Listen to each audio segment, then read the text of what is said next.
Fakta tentang ketokohan Anwar Ibrahim yang ramai tidak tahu. Anwar Ibrahim adalah mantan Menteri Kewangan dari 1991 hingga 1998, berpengalaman luas dan mahir hal ehwal ekonomi negara. Hasil pemulihan ekonomi yang dilakukan semasa beliau jadi Menteri Kewangan sehingga negara kita mampu bentang 10 bajet, iaitu belanjawan pendapatan melebihi perbelanjaan. Apabila kedudukan ekonomi negara stabil, beliau menulis surat kepada Bank Dunia untuk menghentikan bantuan kewangan kerana negara kita sudah mampu berdikari. Beliau juga adalah Menteri Kewangan pertama yang membayar hutang luar negara sebanyak RM10 bilion setahun setelah ekonomi negara kembali pulih dan stabil. Anwar diiktiraf oleh Euromoney Magazine pada 1993 sebagai Menteri Kewangan terbaik di dunia. Pada 1996, sekali lagi beliau diiktiraf sebagai Menteri Kewangan terbaik di Asia oleh Asia Money Magazine.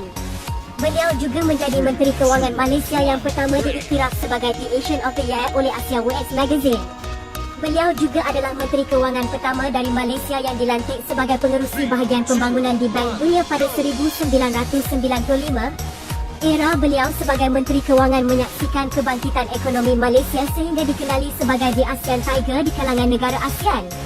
Pertumbuhan ekonomi Malaysia berada pada kadar 7 hingga 9% selama 8 tahun berturut-turut ketika beliau jadi Menteri Kewangan.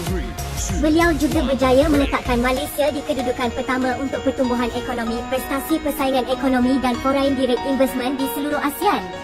Berikutan prestasi cemerlang beliau sepanjang menguruskan ekonomi negara ketika jadi Menteri Kewangan, Bank Dunia mengiktiraf beliau sebagai pakar perunding kewangan pada 2008.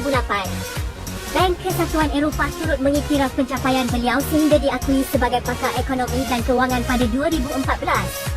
Ternyata, beliau adalah pilihan paling tepat untuk memulih dan menstabilkan kembali ekonomi negara kita setelah mengalami kejatuhan buruk akibat pandemik COVID-19 dan kelemahan tadbir Urus Muhyiddin maupun Ismail Sabri sebelum ini.